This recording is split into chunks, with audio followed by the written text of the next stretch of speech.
അസ്സലാമലൈക്കും welcome to മീമാസ്. അപ്പോൾ നമ്മൾ ഇന്ന് ഉണ്ടാക്കാനായിട്ട് പോകുന്നത് ടേസ്റ്റി ആയിട്ടുള്ള പത്തിരി കേട്ടോ. അതിന് വേണ്ടിയിട്ട് ആദ്യം പാത്രത്തിൽ വെള്ളം തിളപ്പിക്കാൻ വെക്കുക. വെള്ളം നല്ലോണം തിളച്ച ശേഷം നമ്മൾ നമ്മുടെ അരിപ്പൊടി കൊട്ടാം. ഈ സിമ്മിൽ വെച്ചിട്ട് വേണം നമ്മൾ ഇനി മിക്സ് ആക്കാനായിട്ട്.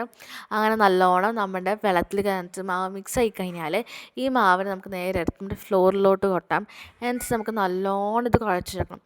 ഇത് നമ്മൾ അടുപ്പിൽ നിന്ന് എടുത്തിട്ട് കുഴയ്ക്കുന്നതുകൊണ്ട് തന്നെ നമ്മുടെ കൈ നല്ല രീതിക്ക് പൊള്ളാൻ ചാൻസ് ഉണ്ട്. സോ നമ്മൾ എന്താ ചെയ്യുന്നത് വെച്ച് കഴിഞ്ഞാൽ പച്ചവെള്ളം കയ്യിൽ റബ്ബ് ചെയ്തിട്ട് വേണം നമ്മളിതിന് കുഴച്ചെടുക്കാനായിട്ട്. ഓക്കെ, അങ്ങനെ ഈ പഴമായി കഴിഞ്ഞാൽ നമുക്ക് ഇതിൽ നിന്ന് ഓരോരോ ഉണ്ട പിടിച്ച് വയ്ക്കാം. എന്നിട്ട് നമ്മൾ ഈ ഓരോരോ കുഞ്ഞു കുഞ്ഞു മാവിൽ നിന്ന് കുറച്ച് അരിപ്പൊടി വെതറിയിട്ട് നമുക്ക് നല്ലോണം നൈസായിട്ട് പരത്തിയെടുക്കാം. എന്നിട്ട് നമ്മൾ ഇതിന് ചൂടായ കല്ലിട്ടിട്ട് നല്ലോണം ചുട്ടെടുക്കുക ചെയ്യേണ്ടത്. ഇത് ഒരു സൈഡ് ജസ്റ്റ് നായി കഴിയുമ്പോഴേക്കും നമ്മൾ എന്താ ചെയ്യുന്നത് വെച്ചാൽ ഒന്ന് മറിച്ചിട്ടിട്ട് ഇതിന് മേലെ എന്താണെന്ന് വെച്ചാൽ കുറച്ച് ബബിൾസ് പോലെ പൊന്തി വരണം. അങ്ങനെ വന്നിട്ട് നമ്മൾ എല്ലാ സൈഡും ഇതിന് അമർത്തി കൊടുക്കുക.